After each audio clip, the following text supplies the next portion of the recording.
Don't be startled. I'm not gonna hurt you. Anymore, at least. Sorry for knocking you out, but I couldn't risk you running or trying to escape.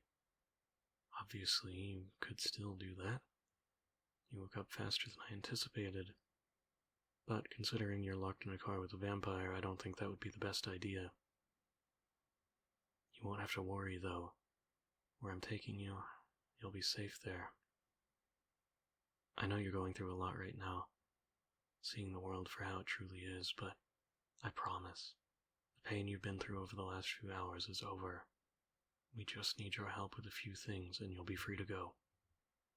There's something about you, something I can't quite figure out, but the people where we're headed will be able to.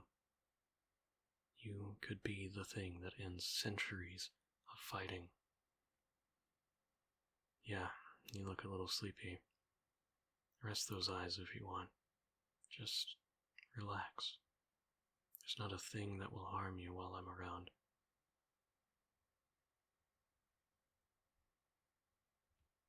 Wake up. We're here. We're quite a way away from where we were. That abandoned church I found you in was in the middle of the city. Now we're outside of it. It's the best place, really. Vampires don't come out here, save for yours truly. There's not enough people. Everything's too far apart. It's the perfect place for a vampire hunter to sit back, relax, and plan their next move after a night of fighting. We're approaching the garage now. I messaged ahead, they know it's me, and they know I'm bringing you, so don't be alarmed if they're a bit uncertain at first. It's just standard procedure. After all, they don't know what you are. I see the doctor is here to give you a look. Don't worry, he's a very nice man. A lot nicer than the other hunters. Wait here a second, I'll do the talking. Hello, Doctor. No need to worry, it's just me. I'm back, and I brought something that I think you'll all be very interested in. I found them at the church. A last survivor. Rare, I know. Even rarer is the fact that they've been bitten and haven't turned.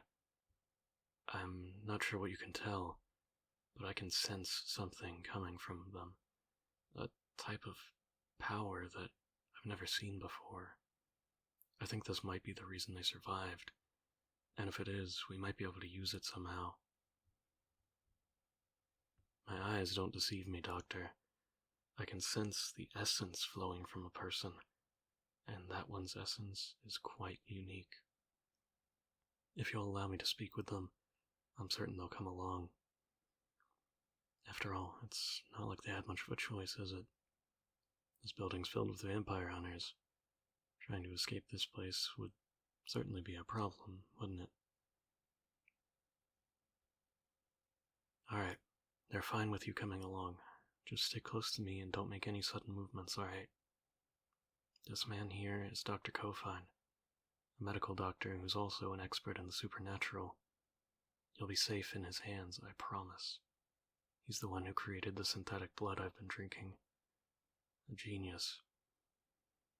Speaking of which, Doctor, I could do with a drink right about now. There was a moment earlier where, well, let's just say our friend here is lucky I have so much self-control. Don't worry, I'd rather die than feed on a living person. It's something I can never do. If I did, well, I'd be no better than the one that did this to me, would I? Although in a way, I'm already just as bad, just as selfish. Apologies, it's the hunger talking, the angry itching at my brain. I need a drink, Doctor. I'm desperate for one. Like an alcoholic running the risk of going sober, I need blood. Thank you. It still tastes disgusting, but at least it set the hunger back a few hours.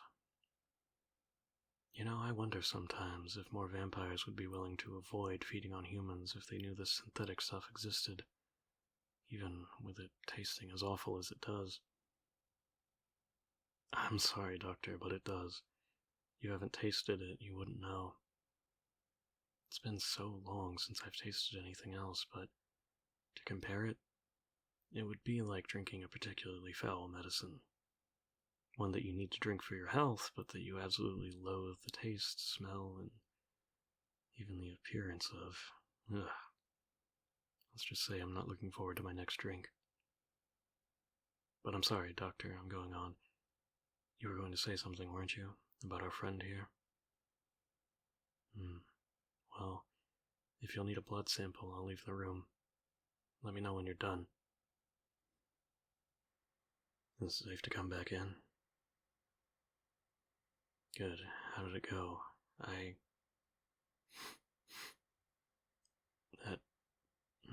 That scent. I thought I would be ready for it. I'm sorry, Doctor, just give me a moment. Sorry about that. Something about the blood. It attracted me. I'd noticed them bleeding before, was able to ignore it, but for some reason, maybe the scent mingled with the other bodies dulled its potency. Why, it certainly smells rich. No, I'm fine. Just caught off guard. Sorry if I scared you, both of you. But now, Doctor, tell me, what have you found out about our friend here? Was I right? Is there some way that could help us finally end this conflict? You want to discuss it outside? Very well. We'll be back in a moment, my friend. I promise. We should be fine now. I don't think they can hear us from here. Now, Doctor, what do you have for me? Why, yes. Yes, the massacre, the vampire nest I hid. It was beneath an abandoned church they were using as their hideout. Thralls had removed all the symbols, and the vampire's leader was some kind of priest, but not one I'd ever seen. It was very strange thinking about it, like nothing I've encountered before. Some sort of vampiric cult. What does that have to do with anything? That's impossible. Insane. You're lying, surely. There's no way any of that can be true. No, I have no reason to doubt you. Not after all you've done for me. But if that's the case, if what you're saying is accurate, our friend in there is in great danger, and far more powerful than I would have thought. It would explain how they've recovered from their injuries so quickly. Even the bruise they had when I knocked them unconscious vanished almost instantly. But why so dour, Doctor? Surely that's a good thing. Surely I was right, and this one here, they can help us win the blood war. You're right.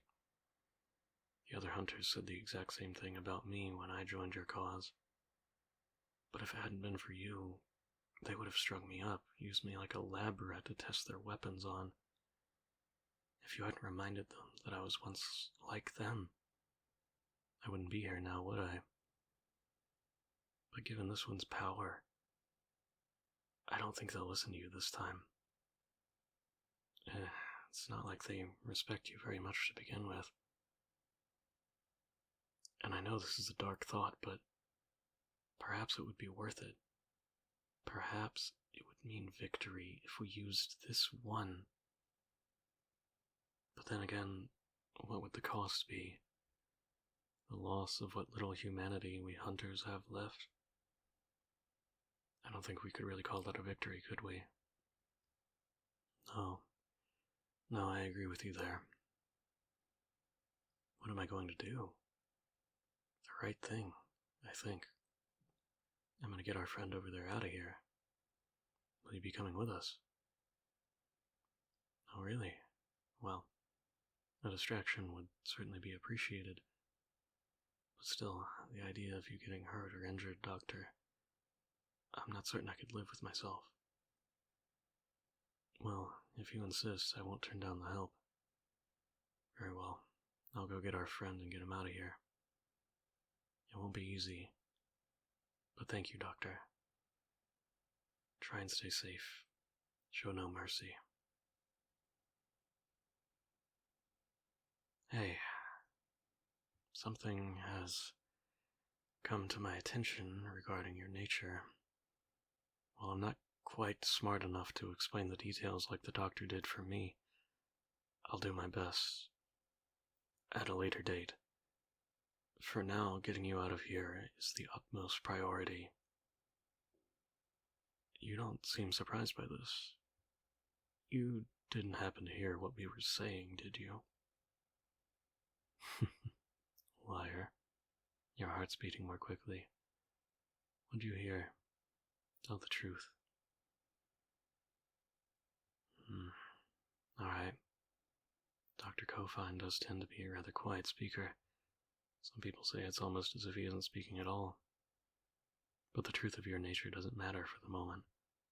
Stay close to me, and let's get you out of here.